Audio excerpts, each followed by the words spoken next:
I tried to kill myself with a bottle of pills. And the fact of the matter is, I trusted no one. And looking back, I guess, how could I? From the time my parents left me, to the time another foster kid raped me, to the time I was bullied so bad, I genuinely could not fathom a world where I could trust anybody. So fast forward, here I am, 14 years old, and entering my umpteenth foster home. I was a veteran at this whole sort of getting kicked out of one home, moved to the next. You meet these people who were like literally complete and total strangers 10 minutes ago who are now apparently your mom and dad. You know, kids don't take candy from strangers, just move in with them. So I'm sitting in the van in the driveway of this next home, and that's when I see Rodney. He's standing up there on the front porch, and immediately I notice this is a large fella. He's 6'5", he's 350 pounds, and as a 14-year-old boy, I couldn't help but notice when he's turned to the side like that, he's shaped like a lowercase b. It's amusing now, but in the moment it was tactical. Maybe that's how I could get kicked out of this home. Maybe I could get under his skin about his weight. So I move in with him. I'm being obnoxious, I'm being ungrateful, I'm being just downright rude and mean, I'm setting things on fire, and 3 years later, I can't shake this guy. Rodney won't kick me out. So I step up my game. I go to the local bank in town, I open up a checking account. I put about $90 in there. Then I proceed to write $10,000 worth of checks. Obviously, checks bouncing one after the next. One check that bounced was for my car insurance. I'm going down the road speeding, Stillwater, Oklahoma, 88 miles an hour. No car insurance, no driver's license. I get pulled over, handcuffed, thrown in the back of a cop car, and sent to jail. I call Rodney. Like, Rodney, I'm in Stillwater, I'm in jail, I'll tell you the whole thing when you get here.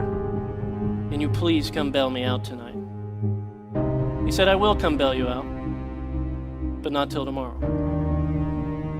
Rodney frustratingly believes sometimes one of the most loving things you could do for a kid was allow them to sit in either the success of their wonderful choice or the stupidity of their foolish choice. Next morning, he comes, bails me out, exactly as promised. We have a long, very awkward car ride home. No one says anything. We get back to the house. He's like, we need to sit down and talk. And I knew this moment had finally come. So Rodney, his wife, sit me down to give me the talk I've had a dozen times. He looks in my eyes and says, son, you can keep causing problems. You can keep trying to mess up. You can keep pushing us away. You can keep trying to get us to kick you out of here, but you've got to get it through your thick head, son. We don't see you as a problem. We see you as an opportunity. And in that moment, all my skepticism came to the surface. And I thought, what a cheesy, stupid thing to say to a 17-year-old kid. But then I was overwhelmed with the reality that this guy actually meant it. He didn't see what I was, what was on the surface, the obnoxious kid, the ungrateful kid, the kid getting suspended. He saw what I could be. It was genuinely my turning point. Statistically, I am supposed to be dead, in jail, or homeless, but because of one caring adult. I'm not a statistic. Every kid is one caring adult away from being a success story. Every child who winds up doing well has had at least one stable and committed relationship with a supportive adult.